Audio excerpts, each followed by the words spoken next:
Hello friends, स्वागत है आपका आपके अपने YouTube channel the knowledge train में। हम आज भारतीय राष्ट्रीय आंदोलन टॉपिक में कांग्रेस के गठन के आगे की चर्चा करेंगे और हम इस सीरीज को कहानी की तरह स्वतंत्रता प्राप्ति तक लेकर चलेंगे। ये टॉपिक्स जो स्क्रीन पर दिए गए हैं इन पर हमको आज चर्चा करनी है, पर उससे पहले हम कांग्रेस से संबंधित कुछ महत्वपूर्ण तथ्य देखेंगे। तो आइए हम शुरू करते हैं। तो इससे पहला पॉइंट है कि कांग्रेस की स्थापना के समय इनमें से कौन उपस्थित नहीं था। ये प्रश्न बार बार पूछा जाता है। तो जैसे इसमें हम जानते हैं कि सुरेंद्र नाथ बनर्जी जो थे वो कांग्रेस की स्थापना अधिवेशन में उपस्थित नहीं थे। अगला प्रश्न ये आता है कि किस अधिवेशन में कांग्रेस ने पहली बार एक महिला अध्यक्ष को चुना था। ठीक है, किस अधिवेशन में कांग्रेस ने पहली बार एक महिला अध्यक्ष को चुना था। तो वो है कलकत्ता अधिवेशन जो 1917 में हुआ था, जिसमें पहली बार एक महिला अध्यक्ष को चुना गया था। और मैंने पिछले वीडियो में बताया है कि पहली महिला अध्यक्ष अगर पूछेगा तो एनी बेसेंट, और अगर पहली भारतीय महिला अध्यक्ष पूछेगा तो सरोजनी नायडू। ठीक है, इसको सब लोग ध्यान में रखिएगा। और अगला है कि इनमें से कौन, जैसे आप जानते होंगे लाल बाल पाल का त्रिगुट था जो गरम दल के माने जाते थे। कांग्रेस दो दलों में था, नरम दल गरम दल। तो उसमें से पूछा जाता है कि लाल बाल पाल त्रिगुट में कौन कभी भारतीय राष्ट्रीय कांग्रेस का अध्यक्ष नहीं हुआ। तो इसका आंसर होगा बाल गंगाधर तिलक। और बिपिन चंद्रपाल भी कभी भारतीय राष्ट्रीय कांग्रेस के अध्यक्ष नहीं हुए, लेकिन लाला लाजपत राय भारतीय राष्ट्रीय कांग्रेस के अध्यक्ष हुए थे। ठीक है, तो इसको ध्यान रखिएगा। अगला है कि जैसे एक अलग दूसरा क्वेश्चन अगर आएगा कि स्वराज मेरा जन्म सिद्ध अधिकार है और मैं इसे लेकर रहूंगा, ये किसने कहा था। ये बाल गंगाधर तिलक जी ने कहा था 1916 के लखनऊ अधिवेशन में। ठीक है, और नेक्स्ट क्वेश्चन ये है कि कांग्रेस ने पहली बार भारतीय रियासतों के प्रति अपनी नीति कब घोषित की थी। तो नागपुर अधिवेशन में कांग्रेस ने पहली बार भारतीय रियासतों के प्रति अपनी नीति घोषित की थी। ठीक है, अगला है कि स्वतंत्रता प्राप्ति के बाद निम्नलिखित में से किसने सुझाव दिया था कि भारतीय राष्ट्रीय कांग्रेस को समाप्त कर देना चाहिए। तो ये क्वेश्चन जब भी आएगा तो अब इसमें ऑप्शन की जरूरत नहीं है, इसका आंसर मैं सीधे बताता हूँ कि जब स्वतंत्रता प्राप्ति हो गई थी तो महात्मा गांधी जी ने कहा था कि भारतीय राष्ट्रीय कांग्रेस को अब समाप्त कर देना चाहिए। ठीक है, अगला क्वेश्चन ये है कि मैंने पहले ही बताया हुआ है कि महात्मा गांधी जी ने कांग्रेस के एक अधिवेशन की अध्यक्षता की थी और वो जो अध्यक्ष बने थे वो 1924 के बेलगाम अधिवेशन के अध्यक्ष बने थे। ठीक है, अगला है कि 1938 के हरिपुरा अधिवेशन की अध्यक्षता किसने की थी। तो सुभाष चंद्र बोस जी ने की थी। और 1938 के बाद अगले साल 1939 में एक चीज है जो इम्पोर्टेंट है, वो बताना चाहेंगे कि एक महात्मा गांधी जी के समर्थित प्रत्याशी थे। अध्यक्ष पद के लिए इलेक्शन होना था, तो जो थे वो महात्मा गांधी जी के समर्थित, मतलब उन्होंने समर्थन दिया था। पट्टाभी सीतारमैया थे। और इधर से सुभाष चंद्र बोस फिर से 1939 में अध्यक्ष पद के लिए चुनाव लड़ने वाले थे। दोनों लोगों में चुनाव हुआ। महात्मा गांधी नहीं चाहते थे कि सुभाष चंद्र बोस जी फिर से चुनाव लड़ें या फिर से अध्यक्ष बने, क्योंकि लगातार वो 2 बार अध्यक्ष बन जाते। तो ये हुआ कि जो है इलेक्शन हो जाए, तो फिर से सुभाष चंद्र बोस जी 1939 में भी जीत गए थे, लेकिन उसके बाद में उन्होंने अध्यक्ष पद से त्यागपत्र दे दिया था। तो ना सुभाष चंद्र बोस जी बने अध्यक्ष और ना ही पट्टाभी सीतारमैया बने 1939 के अधिवेशन में। उसमें बने थे डॉक्टर राजेंद्र प्रसाद अध्यक्ष। तो आप ध्यान में रखिएगा कि जो है 1939 के त्रिपुरी अधिवेशन में अध्यक्ष कौन था, डॉक्टर राजेंद्र प्रसाद। नेक्स्ट है कि 6 वर्ष तक लगातार भारतीय राष्ट्रीय कांग्रेस का अध्यक्ष कौन बना रहा। तो वो अबुल कलाम आजाद जो हैं 1940 से 1946 तक लगातार 6 वर्ष तक भारतीय राष्ट्रीय कांग्रेस के अध्यक्ष बने रहे। ठीक है, एक क्वेश्चन आता है जब भारत स्वतंत्र हुआ तो उस समय कांग्रेस का अध्यक्ष कौन था। तो जब भारत स्वतंत्र हुआ तो उस समय कांग्रेस का अध्यक्ष जो था वो थे JB कृपलानी जी। ठीक है, एक क्वेश्चन आता है जनगण मन पहली बार किस अवसर पर गाया गया। तो भारतीय राष्ट्रीय कांग्रेस के जो 1911 का अधिवेशन हुआ था उसमें जो है ये जनगण मन पहली बार गाया गया था। और ये अधिवेशन कलकत्ता में हुआ था। ठीक है, और एक क्वेश्चन आता है कि वो अंतिम अधिवेशन कौन था जिसमें बाल गंगाधर तिलक ने भाग लिया था। तो 1919 का अमृतसर अधिवेशन जो था उसमें बाल गंगाधर तिलक जी ने भाग लिया था। ठीक है, एक क्वेश्चन कभी कभी पूछा जाता है कि किसने भारतीय राष्ट्रीय कांग्रेस पर प्रार्थना, याचना तथा विरोध की राजनीति करने का आरोप लगाया।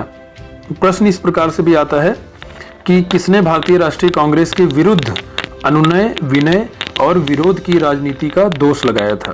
तो इसका आंसर होगा बाल गंगाधर तिलक जी ने। ठीक है, और एक क्वेश्चन और आता है कि भारतीय राष्ट्रीय कांग्रेस को किसने भीख मांगने वाली संस्था या फिर बेगिंग इंस्टीट्यूट कहा था। तो ये भी बाल गंगाधर तिलक जी ने कहा था। और अगला क्वेश्चन ये है कि शेर ए पंजाब या पंजाब केसरी किसे कहा जाता था। तो लाला लाजपत राय जी को पंजाब केसरी कहा जाता था। और अगला है क्वेश्चन कि लाला लाजपत राय ने अपना राजनीतिक गुरु किसे माना था। तो इटली के क्रांतिकारी थे जिन्हें इटली का राष्ट्रपिता भी कहा जाता है, मैजनी, उनको इन्होंने अपना राजनीतिक गुरु माना था। ठीक है, और एक क्वेश्चन है कि भारतीय अशांति के जनक किसे कहा जाता है। तो भारतीय अशांति का जनक लोकमान्य बाल गंगाधर तिलक को कहा जाता है, और ये किसने कहा था, वैलेंटाइन सिरोल ने। तो आइए हम शुरू करते हैं आगे का टॉपिक, बंगाल विभाजन जो 1905 में हुआ, और फिर ऐसे धीरे धीरे करके सारे टॉपिक्स हम कवर करेंगे। तो सबसे पहले इसके पहले हम जान जाएं कि जो कांग्रेस थी जिसमें नरम दल और गरम दल दो दल बन गए थे, तो इसमें नरम दल जो नरमपंथी राष्ट्रवादी थे उनका योगदान क्या था। पहला योगदान था कि उपनिवेशी शासन की आर्थिक शोषण की नीति की निंदा करना। दूसरा था व्यवस्थापिका संबंधी संवैधानिक सुधार करना। तीसरा था सामान्य प्रशासनिक सुधारों हेतु अभियान चलाना।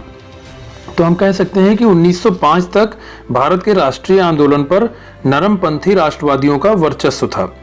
नरमपंथी मानते थे कि जनमत को उभार कर और प्रार्थना पत्रों, सभाओं, प्रस्तावों और भाषणों के द्वारा अधिकारियों तक जनता की मांगों को पहुंचाने पर वे एक एक करके इन मांगों को पूरा कर देंगे। लेकिन होता क्या था कि जो ब्रिटिश अधिकारी थे वो भाई भारत में राष्ट्रवादी भावनाएं उभर रही थी, राष्ट्रवादी आंदोलन हो रहे थे, तो उसके खिलाफ वो बहुत ज्यादा शंकालु थे, क्योंकि इसके पहले बहुत शंका करते थे। वो जब 1857 की क्रांति हुई थी उसके बाद से इन लोगों के मन में भारतीयों के प्रति बहुत शंका हो गई थी। ये उनको बहुत ही ज्यादा शंकालु प्रवृत्ति से देखते थे। ठीक है, डफरिन ने, हमने पिछले वीडियो में बताया था फिर कि डफरिन ने ह्यूम को सुझाव दिया था कि कांग्रेस को राजनीतिक नहीं बल्कि सामाजिक मामलों में दखल देना चाहिए। ठीक है, ज्यादा राजनीति ना करे, वो सामाजिक मामलों को देखे। लेकिन कांग्रेस के नेताओं ने उनकी ये बात मानने से इनकार कर दिया। अब नरमपंथी लोग क्या करते थे कि ये लेटर लिख के ले जाते थे और अपनी सारी जो डिमांड होती थी वो बताते थे उनको कि सर ये डिमांड है। और वो लोग क्या करते थे, उनको पता चलता रहता था कि कहाँ कहाँ क्या क्या चीज़ें हो रही हैं और कहाँ कहाँ पे क्या असंतोष फैल रहा है। वो इनकी बातें साल भर 2 साल, जैसे होता नहीं किसी डिपार्टमेंट फाइल पड़ी रहती है, पड़े पड़े सड़ जाती है, वैसे नरमपंथियों की बातें बहुत हल्के में लेते थे। जैसे मान लीजिए लेटर गए लिख के उस पर समोसा खा लेते थे। ठीक है, ऐसे होता था। तो जो ब्रिटिश अधिकारी थे वो कांग्रेस की खुल के आलोचना भी करते थे। तो ये देखा इन लोगों ने, जो गरम दल वालों ने, कि यार ये तो बहुत ज़्यादा नरम दल वाले लोगों को बहुत ज़्यादा हल्के में ले रहे हैं। लेकिन दिक्कत ये थी कि जो नरम दल के लोग थे उनका बड़ा वर्चस्व था, क्योंकि पार्टी भी बनाने में शुरुआत में नरम दल के लोगों ने काफ़ी योगदान दिया था, और कांग्रेस पार्टी पर जो वर्चस्व था वो नरम दल का ही बना हुआ था। गरम दल वाले चाहते थे कि हम अपने तरीके से काम करें, लेकिन वो उतना हो नहीं पा रहा था। 1905 तक जो है सारा वर्चस्व कांग्रेस पार्टी पर नरम दल वालों का ही बना हुआ था। ठीक है, तो गरम दल के भी प्रतिनिधि थे, अलग अलग जगहों पे अलग अलग लोग थे। जैसे बंगाल में राजनारायण बोस थे, अश्विनी कुमार दत्त थे, महाराष्ट्र में चिपलूंकर जी थे, और गरम दल के जो सबसे प्रमुख नेता थे वो बाल गंगाधर तिलक थे, जिन्हें लोकमान्य तिलक भी कहा जाता था। इन्होंने अंग्रेजी में मराठा और मराठी भाषा में केसरी नामक पत्रों की स्थापना की थी, और महाराष्ट्र में बहुत ज़्यादा सक्रिय थे बाल गंगाधर तिलक जी। इन्होंने 1893 में महाराष्ट्र में गणपति उत्सव और 1895 में शिवाजी उत्सव का भी आयोजन किया था। ठीक है। लेकिन जो तिलक के अलावा और जो गरम दल के नेता थे वो बिपिन चंद्र पाल, अरविंद घोष और लाला लाजपत राय थे। ठीक है, तो लाला लाजपत राय, बाल गंगाधर तिलक, बिपिन चंद्र पाल, इन तीनों को लाल बाल पाल के नाम से भी जाना जाता था। गरम दल वालों का कहना था कि भारतीयों को मुक्ति अपने प्रयासों से ही प्राप्त करनी होगी और इस कार्य के लिए इनको बहुत बड़े बड़े बलिदान भी देने पड़ेंगे और तकलीफें भी सहनी पड़ेंगी। ठीक है, तो बंगाल विभाजन और स्वदेशी आंदोलन की बात करते हैं। जब भारतीय राष्ट्रीय कांग्रेस की स्थापना हो गई तो पूरे भारत में ब्रिटिश शासन के विरुद्ध एक राष्ट्रीय विचारधारा पैदा हो गई और बंगाल जो था वो भारतीय राष्ट्रवाद का प्रधान केंद्र था। आप जानते हैं 3 प्रेसिडेंसी हुआ करती थी, बम्बई प्रेसिडेंसी, मद्रास प्रेसिडेंसी और बंगाल प्रेसिडेंसी। तो बंगाल जो है भारतीय राष्ट्रवाद का प्रमुख केंद्र माना जाता था और बंगाल में जो है आधुनिक बिहार, जो अभी का बिहार है, उड़ीसा, पश्चिम बंगाल और बांग्लादेश आते थे। लॉर्ड कर्जन ने कहा कि इसको कैसे दबाया जाए, जो बंगाल में राष्ट्रवादी भावना लोगों में पनप रही है उसको कैसे दबाया जाए। तो उसने सोचा कि फूट डालो और राज करो की नीति अपनाई जाए तो फिर इनको अलग किया जा सकता है। तो उसने कहा कि प्रशासनिक सहूलियत, हम चाहते हैं कि बंगाल में प्रशासनिक सहूलियत हो और इसके लिए हम बंगाल को 2 भागों में विभाजित कर देंगे। एक हो जाएगा पूर्वी बंगाल और एक हो जाएगा पश्चिमी बंगाल।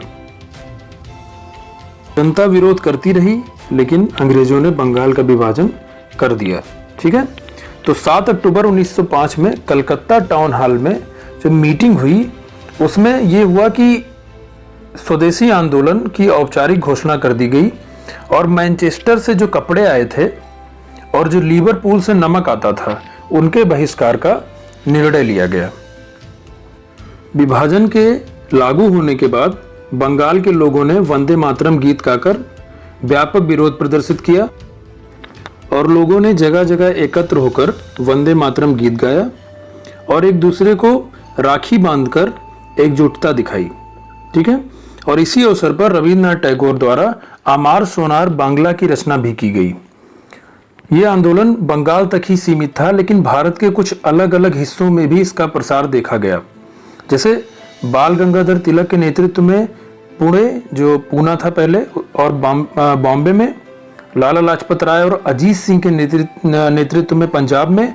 अजीत सिंह कौन थे? वो भगत सिंह के चाचा जी थे। ठीक है, सैयद हैदर राजा के नेतृत्व में दिल्ली में और मद्रास में चिदम्बरम पिल्लई के नेतृत्व में।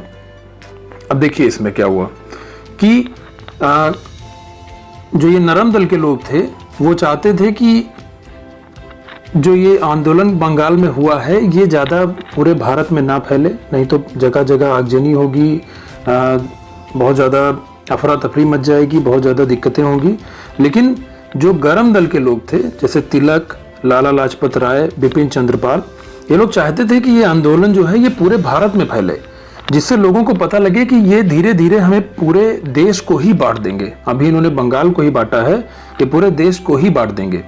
ठीक है, तो 1905 का जो बनारस का अधिवेशन हुआ जिसमें गोपाल कृष्ण गोखले अध्यक्ष थे, उन्होंने कर्जन की नीतियों और बंगाल विभाजन के लिए निंदा प्रस्ताव प्रस्तुत किया और उन्होंने कहा कि बंगाल के विभाजन में और उस बंगाल के विभाजन के विरोध में स्वदेशी आंदोलन के समर्थन का हम प्रस्ताव रखते हैं।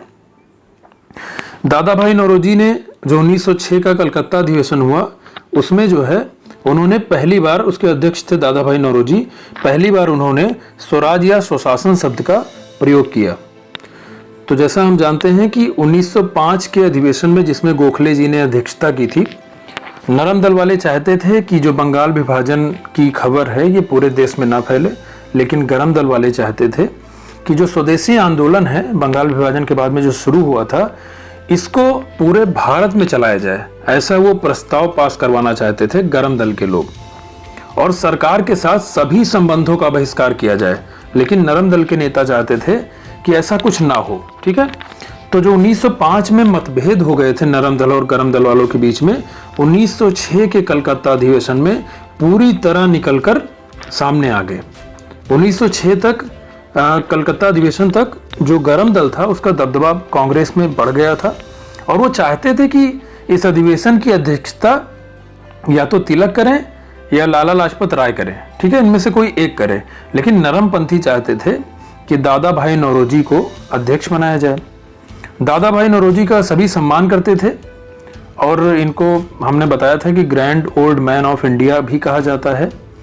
और जब इनके अध्यक्ष बनने की बात आई तो किसी ने विरोध भी नहीं किया, न गरम दल का न नरम दल का किसी ने विरोध नहीं किया, तो ये अध्यक्ष बन गए। और दादा भाई नौरोजी ने गरम दल को संतुष्ट करने के लिए एक घोषणा कर दी कि कांग्रेस का उद्देश्य यूके या अन्य कॉलोनियों की तरह स्वशासन या स्वराज्य प्राप्त करना है और इसके साथ ही स्वदेशी कार्यक्रम, बहिष्कार और राष्ट्रीय शिक्षा के समर्थन में भी प्रस्ताव पास किए गए। फिर जो 1907 का 1906 में एक चीज और हुआ, मुस्लिम लीग की स्थापना की गई और मुस्लिम लीग का जो मूल नाम था वो अखिल भारतीय मुस्लिम लीग था। ये जो ऊपर फोटो लगी हुई है मोहम्मद अली जिन्ना जी की है। और जो ये मुस्लिम लीग था ये एक राजनैतिक समूह था। मुस्लिम नेताओं विशेषकर मोहम्मद अली जिन्ना ने इस बात का भय जताया कि स्वतंत्र होने पर भारत में सिर्फ हिंदुओं का ही वर्चस्व रहेगा, इसीलिए उन्होंने मुस्लिमों के लिए एक अलग से राष्ट्र बनाने की मांग को बार बार दोहराया। और 1 अक्टूबर 1906 को आगा खां के नेतृत्व में मुस्लिमों का एक दल वायसराय लॉर्ड मिंटो से शिमला में मिला। आगा खां का नाम आया है तो एक इंपॉर्टेंट पॉइंट बताएंगे कि आगा खां पैलेस जो है वो पूना में है, ठीक है, पुणे में, महाराष्ट्र में।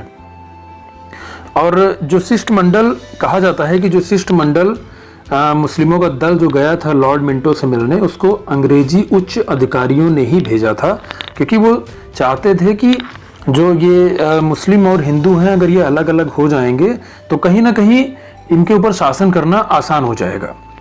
मिंटो ने भी जो मुस्लिम लीग की मांग थी, जो मुस्लिम दल की मांग थी, उसका समर्थन किया और मुस्लिम नेताओं ने ढाका के नवाब सलीमुल्लाह के नेतृत्व में 30 दिसंबर 1906 को ढाका में मुस्लिम लीग की स्थापना की।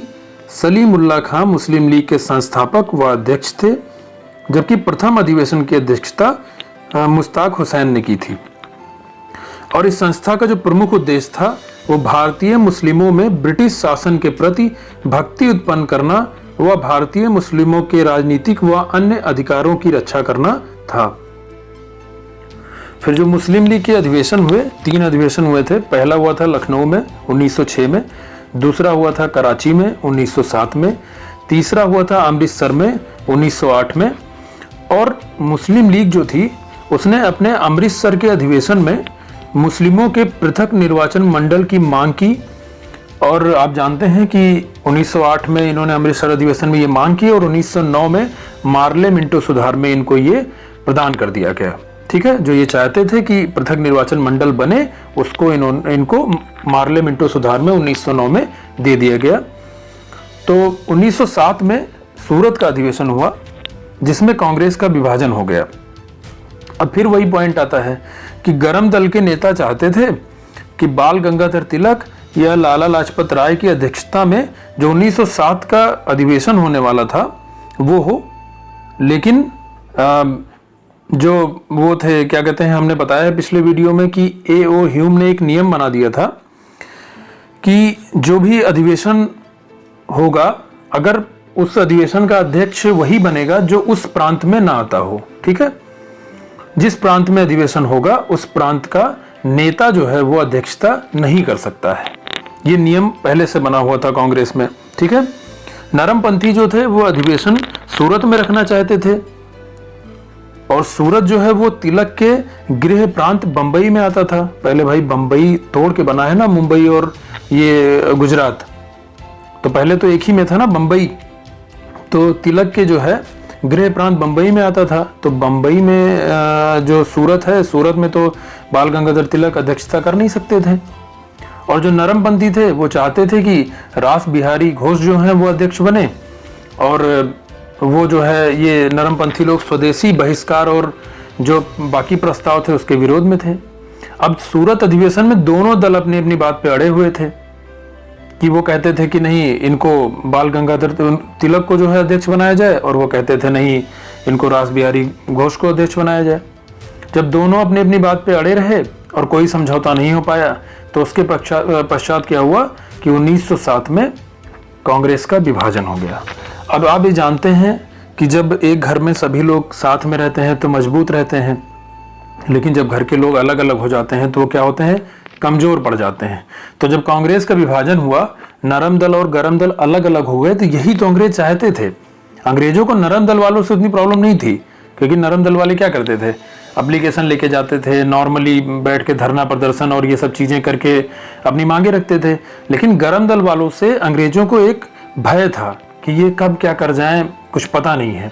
तो जब दोनों अलग अलग हो गए, नरम दल गरम दल, तो अंग्रेजों में बहुत ज़्यादा खुशियां उनमें फैल गई। और 1907 से 1911 के बीच में सरकार ने गरम दल के नेताओं का दमन करने और सरकार विरोधी गतिविधियों पर रोक लगाने के लिए 5 नए कानून लागू कर दिए। ठीक है, और फिर तिलक को गिरफ्तार कर लिया गया और फिर इनको मांडले जेल भेज दिया गया। जो मांडले जेल आप जानते हैं बर्मा में तब था, अब म्यांमार जिसे कहते हैं अब।